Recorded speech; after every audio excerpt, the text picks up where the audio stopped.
Hello मित्रों, कैसे हैं आप सब।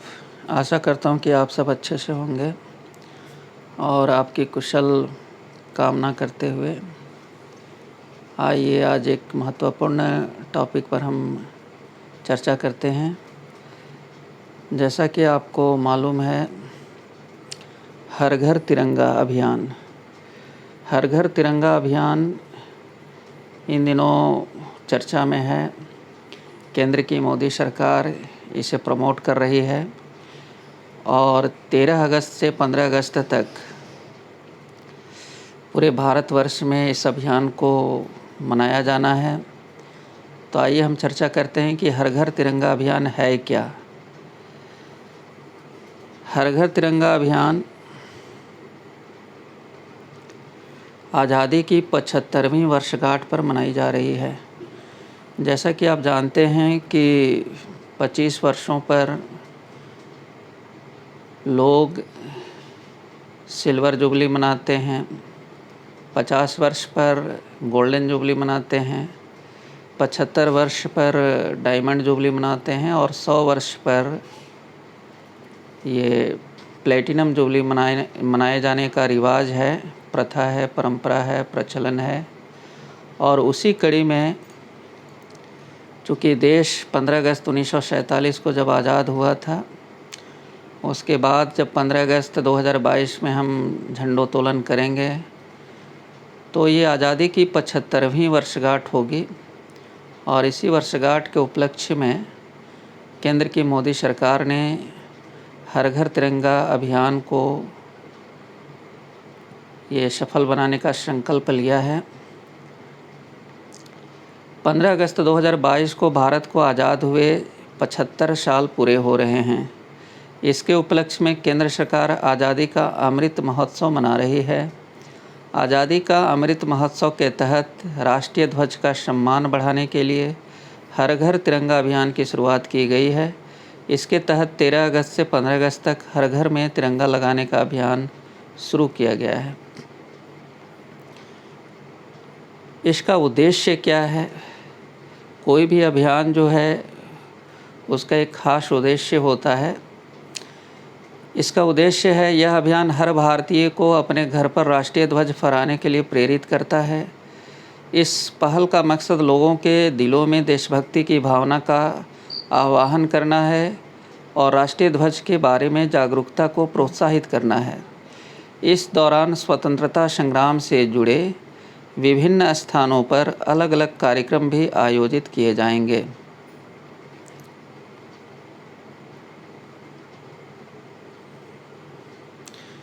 अब आते हैं, हम चर्चा करते हैं कि कैसे इस अभियान में हम आम नागरिक शामिल हो सकते हैं। 13 अगस्त से 15 अगस्त तक अपने घर पर तिरंगा फहराकर अभियान में शामिल हुआ जा सकता है। अभियान में अपनी प्रतिबद्धता दिखाने के लिए कोई भी नागरिक आभासी रूप से भी फ्लैग पिन कर सकता है और हर घर तिरंगा प्रमाण पत्र प्राप्त कर सकता है। ध्वज को आप कैसे पिन कर सकते हैं? तो इसके लिए आपको एक साइट पर जाना होगा, harghartiranga.com पर आप जाएं, ध्वज फहराएं। उस ये साइट पर ध्वज फहराएं पर क्लिक करें, अपना नाम और मोबाइल नंबर दें, लोकेशन को एक्सेस करें, नेक्स्ट पर क्लिक करें। इसके बाद जो है आप ध्वज फहराएं तो आपका ध्वज जो है पिन हो जाएगा और इसके बाद आप अपना सर्टिफिकेट जो है उस साइट से डाउनलोड कर सकते हैं। केंद्र सरकार ने तिरंगा झंडे की उपलब्धता को सुनिश्चित करने के लिए, सुलभ बनाने के लिए पूरे देश में देशव्यापी व्यवस्था की है। इसके तहत केंद्र ने देश के सभी 1.6 लाख डाकघरों में बिक्री हेतु झंडे की व्यवस्था की है। राष्ट्रीय ध्वज सरकार के ई मार्केट प्लेस पर भी जो है, पोर्टल पर भी उपलब्ध है। ध्वज की आपूर्ति की प्रक्रिया को कारगर बनाने के लिए विभिन्न ई कॉमर्स प्लेटफॉर्म, हितधारकों और स्वयं सहायता समूहों के साथ भी करार किया गया है। यहाँ पर हम ये बताना चाहते हैं कि जितने भी ई कॉमर्स प्लेटफॉर्म हैं, जैसे अमेजन है, फ्लिपकार्ट है, मिंत्रा है, ये सब जितने भी ये साइट्स हैं, इन पर जो है आप जा कर के और तिरंगे को ख़रीद सकते हैं। इसके अलावा जो महिला स्वयं सहायता समूह हैं, SHG ग्रुप है, वे भी तिरंगा तैयार कर रही हैं और उनके द्वारा तैयार किए गए तिरंगे को भी आप सस्ते मूल्यों पर ख़रीद सकते हैं और इस अभियान में शामिल हो सकते हैं, अपने घरों पर झंडा फहरा सकते हैं। राष्ट्रीय ध्वज जो है राष्ट्र की अस्मिता की पहचान होती है, इसलिए राष्ट्रीय ध्वज को फहराने के समय हमें कुछ नियमों का ध्यान रखना पड़ता है और उन नियमों के तहत ही हम झंडे को फहराते हैं। तो झंडा को फहराने के लिए, सम्मान देने के लिए एक ध्वज संहिता, एक कोड बना हुआ है। उस कोड में क्या है, आइए जानते हैं। अब पॉलिएस्टर के कपड़े से बने एवं मशीन द्वारा निर्मित राष्ट्रीय ध्वज की अनुमति दी गई है। अब व्यवस्था है कि भारत का राष्ट्रीय ध्वज हाथ से काटे गए और हाथ से बने हुए मशीन या फिर मशीन द्वारा बने हुए सूती, पॉलिएस्टर, ऊनी, सिल्क या खादी के कपड़े से बनाया गया हो।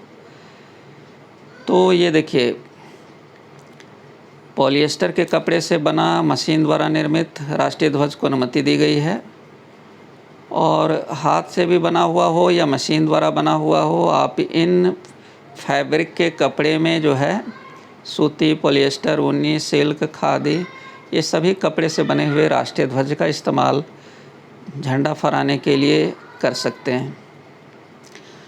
अब एक बहुत ही व्यापक बदलाव किया गया है। पहले ध्वज संहिता में केवल दिन में ही झंडा फहराने की अनुमति थी और जैसे ही सूर्यास्त होता था, सूर्यास्त होने के पहले ही ध्वज को सम्मानपूर्वक झंडे से, है ना, ये दंड से जो है सो उतार लिया जाता था, ध्वज दंड से। आज तक इस नियम का पालन किया जाता रहा था, लेकिन अब ध्वज संहिता में व्यापक बदलाव किया गया है। अब दिन और रात दोनों समय राष्ट्रीय ध्वज फहराया जा सकता है। जहां झंडे का प्रदर्शन खुले में किया जाता है या जनता के किसी व्यक्ति द्वारा घर पर प्रदर्शित किया जाता है, वहां उसे दिन एवं रात में फहराया जा सकता है। बहुत से लोगों को इस पॉइंट पर कन्फ्यूज़न था, जो कि आज मैंने दूर कर दिया। अब ध्वज संहिता में जो है व्यापक बदलाव किए गए हैं और झंडा जो है दिन और रात दोनों समय आप जो है अपने घरों पर लगा सकते हैं, अपने कार्यालयों पर लगा सकते हैं। इस पर किसी भी तरह की पाबंदी नहीं है। सूर्यास्त के पहले झंडे को उतारने की आवश्यकता नहीं है। अब झंडा लेते समय कुछ बातों का आपको ध्यान रखना चाहिए कि झंडा का जो साइज होता है वो रेक्टेंगुलर होता है, आयताकार होता है, जिसमें ये लंबाई और ऊंचाई का जो अनुपात होता है 3:2 यानी 3:2 होना चाहिए। जब कभी राष्ट्रीय ध्वज फहराया जाए तो उसकी स्थिति सम्मानजनक और पृथक हो।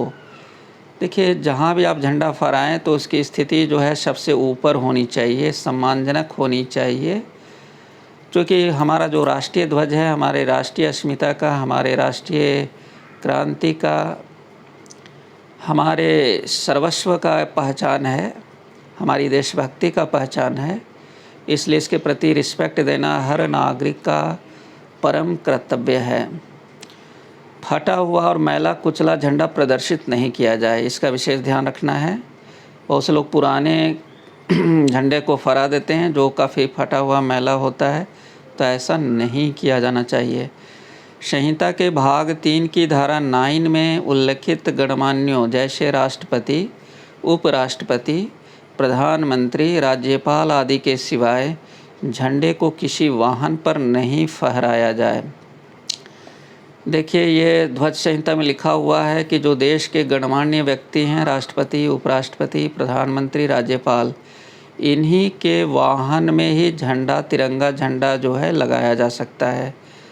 अन्य कोई व्यक्ति जो है जन सामान्य जो है इसको अपने वाहन पर नहीं लगा सकता है।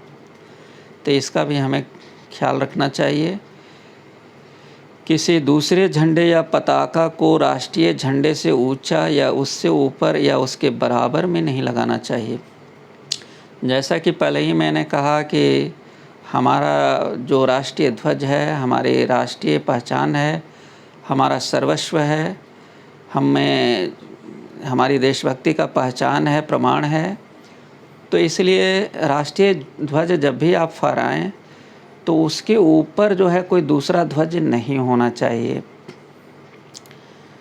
जैसे ध्वज जो है बहुत से सेना का होता है, पुलिस का होता है, तो सेना या पुलिस का जो ध्वज है या एनसीसी का होता है वह जो है राष्ट्रीय ध्वज के बराबर या ऊपर नहीं होना चाहिए, है ना। हमेशा राष्ट्रीय ध्वज ऊपर होगा और जितनी भी अन्य पुलिस है, फोर्सेस हैं या कोई भी विशिष्ट संस्था है उसका जो यदि ध्वज है तो उसे नीचे राष्ट्रीय ध्वज के थोड़ा सा नीचे फहराना चाहिए, उसके बराबरी में भी नहीं फहराना चाहिए।